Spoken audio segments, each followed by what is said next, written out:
Da.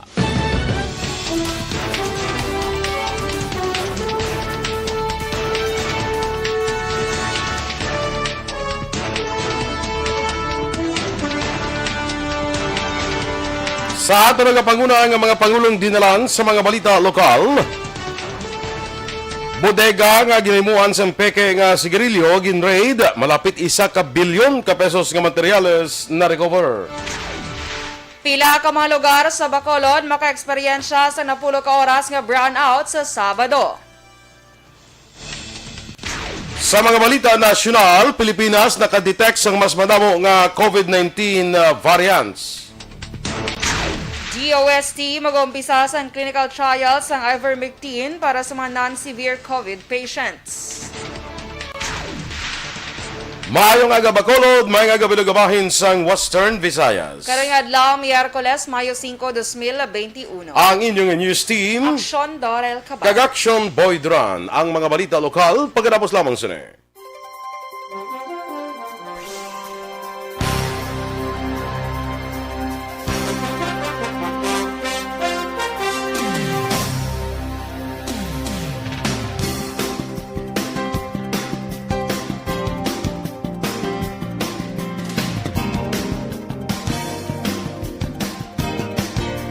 Good morning na sa aton nga mga ka-aksyon, good morning Action Doors. Morning, Action Boy. Kag sa You look- mga ka-aksyon. You look white today. Oh, you look white today. You look white today. You too. You look white. We are white person today. Yes. White person. Ano Sige. sa atin, boy? Ano siya, Action Boy? Purity. White, okay. diba? Very, very- puro, garantisado, wala sang preservatibo. Wala sang dagta. Dagta, ganyan. Wala sang dagta. Sige. yes, sige. Good morning na liwat sa aton dira nga mga naga-monitor sa Facebook. Una gid si amigo naton Alex Montesa. Siya gini ang panguna. Brinica Wendell. Good morning man. Kag kay Athea Kim Iriman, Kelly Jelly. Ma'am Kelly Jelly, good morning. Kag kay Biboy Villasor sa Simo Sectoral kag sa mga pamilya niya sa DSB. Thank you very much sa 200 stars sa hinpadala ni Ma'am Kelly Jelly. Sa kay Kimusabi Magellan, rin ang presidente. Dennis Richard Timor Roma, good morning dira sa imo. Rosemary Kabugwason from Cubay, La Carlota City. Kay Merly Gonzaga, kag kay Celestino Hinoraga, watching live from Petron Gas Station. Aljon Hidukos from Silay City. Kay Pinky Teruel sa Villamonte ni si Ma'am Pinky, no? Ginatamyaw man, of course, anday Ma'am Vanessa Mayo, Noel Amar, kag Melili Oligo, ni Ma'am Kelly Jelly, kag si Alex Montesa. Paulo Araujo, sa Araujo kag Burgos family sa La Carlota. White is the color of rice. May brown bala nugay ka, may black gani ang rice ni bla. Yes, well, Action Boy, may ara man gani ano. May ara man gani blue. Pero ginbutangan na iya sang kita ka na sa ano kita sa blue ternate. Ternate. Nami man gali ko no ibutang sa rice. Okay. I-try ta na, Action Boy. I-try ta na siya. Vanessa Mayo, good morning sa imo Ma'am Van. Kag kay Doc Mayo, Matthew Mayo sa Mayo Clinic, no? Aras la sa gym. Donald Ratso from Hituda Bata. Fernie Espanyola, watching from Barangay Lukutan, Cabangalan City. Sige, follow mo. Nakita ko na siya. Sino ka ito? Si Fernie Espanyola. Oo. Good morning. Kag kay Suzette Alunan. Good morning, man. Be safe. God bless you both. God bless you, man, ma'am. Tito Benji Iswalan, good morning. May lang nga pagpamati. Kay Maninoy. Michael June P. Season, good morning dra sa tanan nga member man sa Energy Fans Club. Greet niya lang happy birthday si Herrick Merasol of Barangay Moonwalk, Paranaque. TY from Shatu. Happy birthday kay Ma'am Van, hambalya sure, pure white is beautiful. Te. Beautiful ta duwa subong adlaw action boy.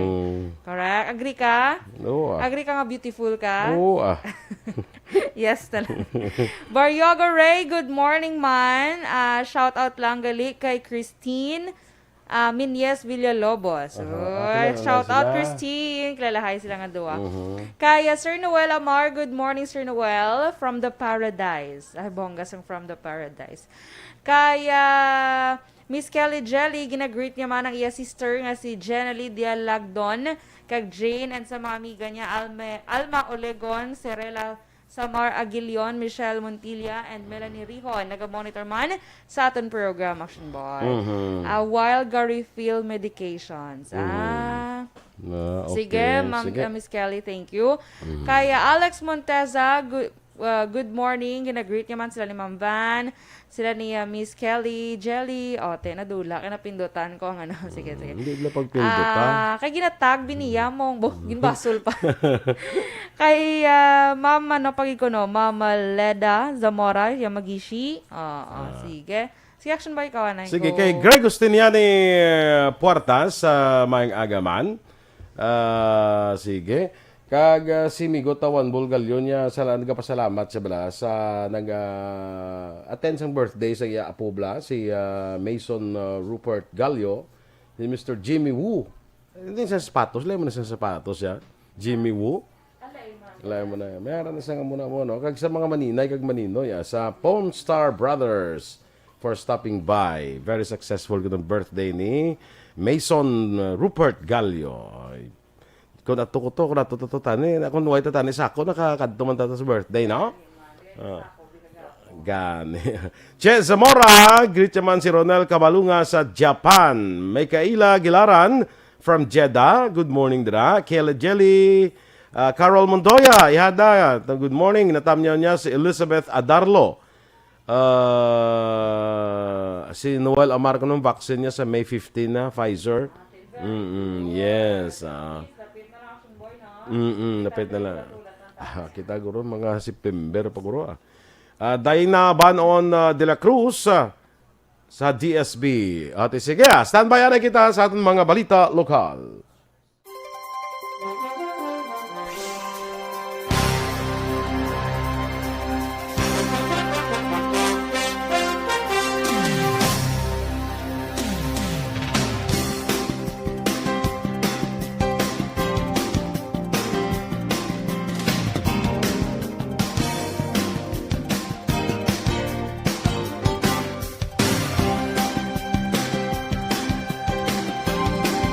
Aksyon!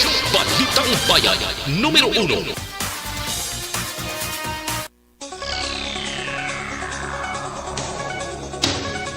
Aksyon Radio Philippine Standard Time, 10 minutos na nagaligad sa tak ng alas 6. Detalye na sa atong mga balita lokal. Na-recover sa Bureau of Internal Revenue ang malapit 1 bilyon ka pesos nga balor sa stamp tax, materyales sa paghimo sa sigarilyo, mga peke nga sigarilyo kag salakyan sa isa ka raid ng patigayon sa Purok St. Vincent, Barangay Tangub, siyudad sa Bacolod kahapon nga adlaw Martes.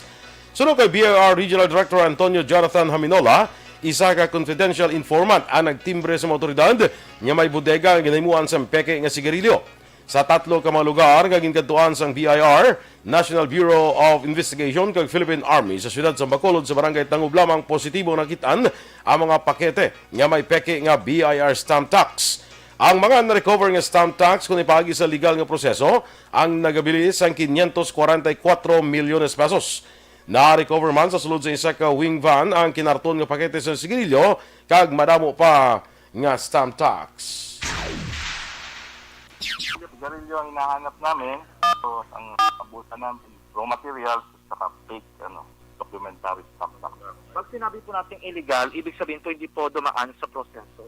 So, hindi sila naka-register sa BIR, walang permit, walang business permit.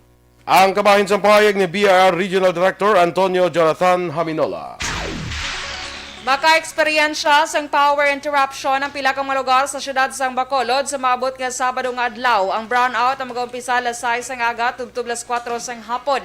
Base sa press release sang Seneco, mayara sila sang preventive maintenance nga patigayunon kag repair hotspot sa corner Mabini Gonzaga Street, Barangay 26, syudad sang Bacolod. Sunod sa Seneco ang line clearing activities kag pag-ilis sang gabok nga poste ang mag-cover sang AGF1 tubtob AGF6 feeders. Makita sa Facebook page sa Aksyon Radio Bacolod ang mga lugar nga apektado sang brownout.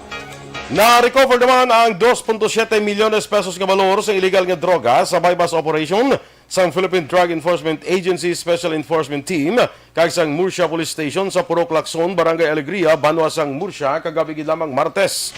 Sunod kay PIDEA Set Team Leader Agent Bambu, ang duha ka mga lalaki na dakpan na mosanday Raylan Artus sa 31 anyos kag Justin Ledesma, 18 anyos. Nakapalagyo naman ang subject ng bypass operation nga si Andrew Ledesma, nga ginakabing nga high-value target nga nag-operate sa Bacolod kag Murcia.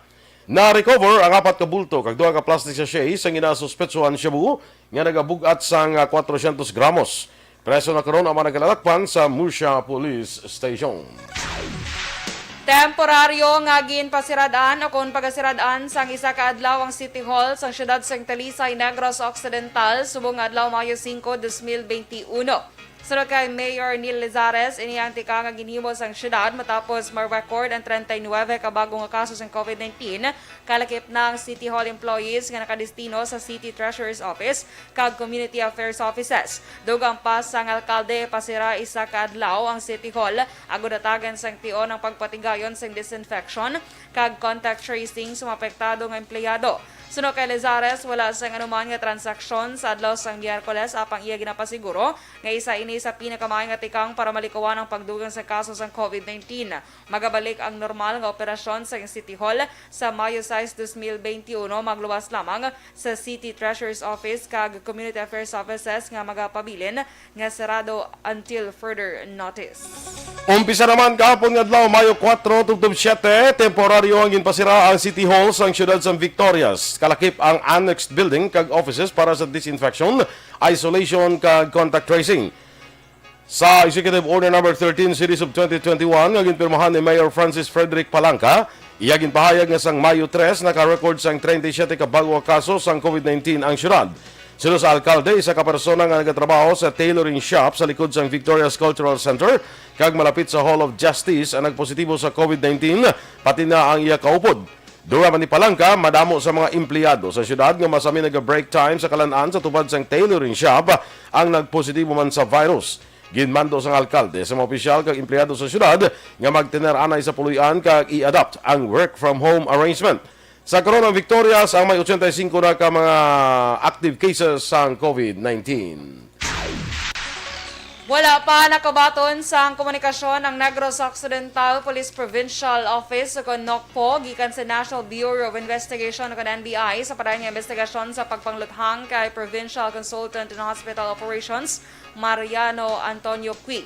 Sunod kay NOCPO Deputy Spokesperson Police Lieutenant Abigail Donasco, ang pagsulundan nga dapat may formal nga ginunanon ang duha ka ehensya sa anumang investigasyon. Dugang pa rin Donasco, bukas sila sa anuman nga luyag hingyoon sa NBI agud mas mapadasig pa ang paghatag sa hustisya kay Cui. Palayag pa sang spokesperson, wala pa man sang bagong update ang ila investigasyon sa sining nga tinion. Una diri ginpahayag ni Presidential Spokesperson Attorney Harry Roque nga nagmando si Presidente Rodrigo Duterte sa NBI nga tutukan sa investigasyon sa kamatayon sang provincial consultant. Sa duga pa natin nga balita lokal, patay ang nagadumala sang Dalayapan Agrarian Reform Cooperative kon Darko matapos gin-ambush sang inaligar hindi magnubo sa 5 ka armado nga tao. Malas 5:40 ang takna kahapon sang aga, Mayo 4 sa Hacienda Dalayapan, Barangay Kaduhan, siyudad sang Cadiz. Ginkilala ang biktima sa kay Manalo Pore, 51 anyos, kag residente sang nasambit nga lugar. Sunod kay Lieutenant Colonel Rocky Dasyar, ang hepe sang Cadiz PNP, nagapadayon ang investigasyon agud may baluan ang identity sa mga suspetsado. Ginarantaw man sang kapulisan kung dala ang natabo may angot sa pagpatay man sa magulang sang biktima nga si Larry Pore nga gintiro man sa parehong lugar sa diin New People's Army ang nag-ako sa krimen. Nagwa sa investigasyon sa otoridad nga anay surrenderer ang biktima kag asset sa Philippine Army. Na-recover sa kapulisan ang mga basiyo nga sambalas ang M16 Armored Rifle kag basiyo sa kalibre 45 nga armas lutang. Sa karon padayon pang investigasyon sa kapulisan angot sa amo nga krimen. Mas nagdamo ang police operations ng BCPO sa bulan sang Abril sini nga tuig ikomparar nagligad nga tuig. Suno ka Lieutenant Colonel Lester Liada ang Chief of Operations ng BCPO bangod sa pagpasanyog sa kampanya kontra illegal nga droga naglambot na sa 432 gramos o kon 2.9 milyones pesos ang nakumpiskar ng illegal nga droga sa bulan lamang sang Abril. Dugang pa nakapatigan sila sang 56 ka police operations kag nakaaresto sang 69 ka mga drug personalities. 62 diri ang street level individual, 4 ang newly identified kag 3 ang high value individual. 102 naman kamakaso ang napasaka sa korte. Para naman sa ilang wanted person, 54 ka operasyon ng ilang napatigayon, 48 ang nadakpan nga other wanted person kag 6 ang most wanted person. Para naman sa loose firearms, 8 ang nakumpiskar paagi sa anti-illegal drugs operation kag iba nang gikan naman sa mga police response. Samtang sa illegal gambling, 24 ka police operations ang napatigayon kag 87 ka mga individual ang nagkadakpan. Palayag panilyada manubo ang police operations na iligad nga tuig sa human nga binulan bangon nagtutok sa COVID-19 kag iba nang aktibidad ang kapulisan nga gingamit para sa contact tracing team kag iba nga operasyon may kaangtanan sa COVID-19. Pilipinas nakadetect sang mas madamo nga COVID-19 variants. Samtang DOST mag-uumpisa sang clinical trial sang ivermectin para sa mga non-severe COVID patients. Ang detalye sa mga balita nasyonal sa magbalik sang Aksyon, Balitang Bayan, Numero 1.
Okay, good morning naman, Dorel liwat. Nok Edros sa Baltar Binyas Pasale sa pamilya ko no Binyas kag Pasale sa Talisay. Watching from Qatar. Donna Navarte Macario kay Bia Jonathan. Good morning dira. Sa kay Joval Trinidad kag sa Kamankalan City. Cory Vidaha kay Ma'am Maria Luisa Luing Melos, good morning man. Homa Lumena, good morning. Philip Isulat from Buen Retiro, Talisay. Sa kay Rochelle Evangelista, good morning dira sa imo. Hasmin Solitano, sa tanan nga nagpamati man, good morning kuno. Ann Villaviray, okay. Ang card ni, ano ning card ni Ma'am Vanessa man, hindi ko na sa ka-send stars. Arman Regalado, Sang Isabela, Maria Teresa Hovilenia, kay Nanette Balinsoy Lupasi, sa San Enrique. Sige, si kay Derwin Maalat, Jack Pinongan, Jen Oiseser, kay Rolly Diaz. Sa shout out lang kuno sa Irore kung gin-lockdown nila kami. Okay. Agin lockdown sila. Sige. Mase Tofago, ako kay classmate ko, Luce de Sandario Siapok from Antipolo City. Kumusta dira sa inyo? Ann Villaveray, mayong agaman. Sige, Aksyon Doors, tanaw dabing may ara kapada sa imo da. Basi kundi ta matamyaw lang imo. Good morning kay Sir Milili Oligo, Action Boy. Kay always gina siya naga-chat gid sa akon, nga naga-monitor gid siya kuno. Okay. Kay Kagawad Milagros Alit pagid, nagapamati man siya. And happy birthday sa tanan nga may birthday subong nga adlaw. Kag kay Gingging Arroyo, good morning man. Kag kay Natnata, Natnat Makawiwili. Amo na apelyido ya Makawiwili, ni ko totoo Mayo na. kay Makawiwili siya. Di pa ang kawiwili gid man siya. Yes, Makawiwili gid. Amo nang mayo da. So good morning gid no. Kag amo ni sila ang mga grupo, asaway ni gali asinat na tsaka sila ni Gingging ni mga grupo ni sang Zumba Girls. Sila ni kuan ni Dolores Bla. Sila nagli of the night. Sila of the night sa Zumba. Ikaw ya, nasaan ako mo Zumba ni Alex Montesa? Kapila ito bala nga mazumba kami. Kaya actually isang nagpantry to bala. Nag-suggest gid siya nga aside from giving kuno sang mga ano ganin Mga goods, hatag man ta kuno entertainment. Hamo ko ma-entertain na sila sir sa paghatag para ma-appreciate kuno nila. Mako ma-appreciate na nila sir ang paghatag ta pa lang sa goods. Kaya mo kabudlay kung magsaot-saot ta to kag basi tumpukan ta kag mag-trending kita. Hindi pa ko ready mag-trending dahil sa boys sa mga amo sila ng mga bagay. Hindi ko gusto makita nga akong talent sa dance. So, kapila gid siya na nga isang approval sa akong Action Boy. As in, mga like 5 times siguro. Pangayon. Na-appreciate ko man Action Boy, kaya at least gusto niya maghatag entertainment. Pero sa mga panahon galing, Action Boy kabudlay. Walo ka, may gamay lang dahil nga pag tinumpok-tumpok kay Action Boy, kag ikaw ang rason niya, trending ka dayon. Okay? Entertainahan na Alex sa imo kog lingon Entertainahan. Floresel Aguirre from Manila, nagatanaw. Russell Gomez, kay Kervin Plana. Mapuli ko dra San Enrique, alin ko dis Manila, ano pa kinanglan? Una gid plate sa aeroplano. Kadua, take on kagid Kervin ng RT-PCR test mo sakay ka sa aeroplano. Negative results ng RT-PCR test. Tapos kuha ka din sang mga espas. Din siya kayo pole San Enrique siya gali. Espas. Kay kung bakolod idugang tagid yang backtrack Action Boy. San Enrique ka kuha ka espas, no? Coordinate, mo nang pag-coordinate mo sa province. Basta makapuli ka. So, coordinate ka man sa San Enrique, no? Basta importante da ang RT-PCR test. Gina Ramos Divino from Antipolo. Good morning. Ate, sige. Standby na sa mga balita national.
Balitang Bayan, numero 1. Aksyon Radio Philippine Standard Time, las 6:27. Sa detalye na sa mga balita nasyonal. Na-detect ang DOH ang ginatos kadugang nga COVID-19 variant sa Pilipinas. Sunod sa DOH, base sa Philippine Genome Center kag National Institute of Health sa University of the Philippines, may 380 kabago nga South African variants, 289 kabago nga UK variant, kag siyam kabago nga kaso sa P3 variant nga una na-detect sa Pilipinas. Ina resulta sa 1,075 ka total cases ng South African variant, 948 ka UK variant, 157 ka P3 cases, 2 ka kasos ang P1 variant nga una na-detect sa Brazil. Padayon ang panawagan sa DOH sa publiko sa istrikto nga pagsunod sa minimum health protocol. Target sa DOST nga maumpisahan na ang ivermectin clinical trial subong nga bulan kag matapos sa unang quarter sa masunod nga tuig. Sunod kay Dr. Jaime Montoya, Executive Director sa DOST, ang ini nga clinical trial ang para sa non-severe COVID-19 patients kaangay sang asymptomatic o kung may mild symptoms. Pero sunod kay Montoya, kung madasig ang recruitment sang volunteers, posible mas temprano pa nga matapos ang pagtuon. Ginklaro man sa opisyal nga neutral sila sa issue sa pag-usar sa anuman nga drug para sa COVID-19. Ang trial ang magatutok sa Metro Manila nga may madamo nga kaso sa COVID-19 kag mas mahapos ang pag-follow up sa mga participants. Nadugangan sa 5,683 kabago nga COVID-19 cases sa Pilipinas nga nagresulta sa 1,67,892 ka total cases. Sunod sa DOH, 66,060 ang active cases sa pungsod, kag 94.6% diri ang mild cases. Ginanunsyo man sa DOH ang 9,028 ka new recoveries, kag mayara naman 97 ka bago nga patay, kag nagdala na tanan sa 17,622 ang death toll. Ginapaabot subong nga semana matapos na sa FDA ang pag-review sa application sa emergency use authorization sa Moderna vaccine. Sunod kay FDA Director General Eric Domingo, manugtapos na ang ila evaluation kag ini posible subong nga semana. Ang Moderna ang nag-supply sa EUA o kung nag-apply sa EUA sa FDA nagligad nga Abril 26. Lakip sa mga bakuna nga gin-issuehan sa nga EUA among Pfizer, BioNTech, AstraZeneca, Sinovac Biotech, Gamaleya Institute, Janssen kag Bharat Biotech. Ang gobyerno kag na pribado nga sektor ang sadto nagpirma sang tripartite agreement sa pagbakal sang 20 milyones ka mga bakuna sa idalom sang kasugtanan 13 milyones ka doses ang makadto sa gobyerno samtang 7 milyones doses naman ang para sa mga empleyado. Nagapilar ang Malacanang sa gobyerno sa Hong Kong nga hindi pag-single out ang mga overseas Filipino workers sa plano nga himuon mandatory ang pagpapakuna batok sa COVID-19. Ginpahayag ni Presidential Spokesman Harry Roque nga ginakilala sa gobyerno ang kinamatarong sa Hong Kong nga magtalana sa ilang requirement para sa renewal sa mga kontrata sa mga OFW sa apang nagpakabay nga hindi pag-single out ang mga OFWs. Una dali ginanunsyo sa Hong Kong nga plano sining himuon nga mandatory sa 370,000 ka domestic workers ang pagpabakuna antes i-renew ang kontrata sa trabaho. Kag sa katapusan nga balita national, wala sang ginbuyan nga anuman nga promisa sa tong panahon sing kampanya si Presidente Rodrigo Duterte nga bawion ang West Philippine Sea sa China. Sunod sa Presidente, wala man siya sang ginbuyan nga promisa nga i-pressure ang China bangod seryoso nga hambalanon ang West Philippine Sea. Ginpahayag pa sang Presidente nga kinahanglan ang diplomatiko nga pag-istoryahanay. Sunod sa Presidente, trabaho na sa Department of Foreign Affairs nga makiistorya sa China may kangtanan sa West Philippine Sea. Ginpahayag pa ang Presidente nga apisar nga may mga barko nga pang-away o kon warship ang Pilipinas, mas makapaayo kung magpahimo ng anay ang mga ini. Madumduman nga sa 2016 presidential elections, nagpromisa ang Presidente nga mag-jet ski siya pagkadto sa boundaries ng Spratly sa West Philippine Sea, dala ang bandera sang Pilipinas. Aksyon Radio Philippine Standard Time, las 6:32. Kag sa aton mga ka-aksyon, D3 Bayan.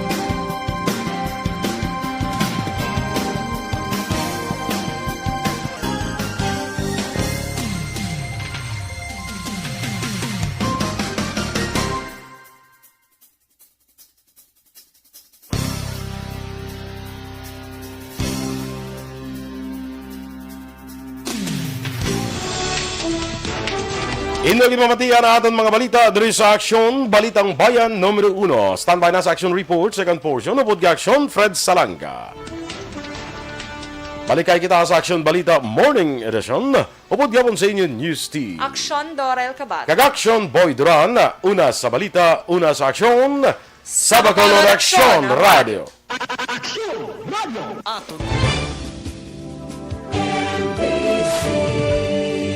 Manila Broadcasting Company. Sa balita, komentaryo, isyu, serbisyo publiko.